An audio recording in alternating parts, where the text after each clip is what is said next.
Lawyers for the crew of a civilian ship which had been trying to deliver aid to Gaza argue that Israeli forces unlawfully intercepted the vessel in international waters.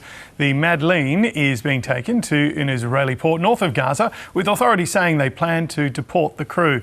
Our Middle East correspondent Matthew Doran is in Jerusalem. The Freedom Flotilla ship had been travelling to Gaza after setting sail from Sicily, hoping to break the Israeli blockade of Gaza by sea. But in the early hours of Monday morning, Israeli forces followed through on their threats to intervene, storming the ship off the coast of Egypt. Israeli commandos seizing control of the vessel and arresting the crew of 12 activists, among them 22-year-old Greta Thunberg. Israeli authorities are trying to make an example of the group, criticising their mission as being more about getting selfies for social media and promising to force the group to watch a video about Hamas's attacks on Israel on October 7, 2023, upon arriving on Israeli shores, ahead of efforts to deport them. There were significant delays in reaching Israel. Despite the ship being intercepted in the early hours of the morning, it was well into the night before it reached Ashdod port, halfway between Gaza and Tel Aviv. The relatively short distance between the interception point and the port, leading to speculation Israeli authorities wanted to control how much of the ship and the crew could be seen. Earlier, lawyers for the crew accused Israel of acting illegally.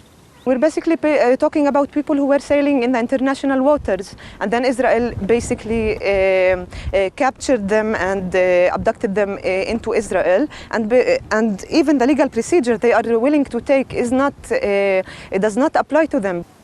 Although a former Israeli military lawyer insists the country does have the right to act in the way it did, given Israel's naval blockade of Gaza has been in force since 2009. So once a naval blockade has been imposed, there is a right, even an obligation to enforce it. Enforcement could be done not just with respect to actual breach of such a blockade, but also if there is an attempted breach. And then you could just enforce this also on the high seas, from the moment when they have made their intentions clear.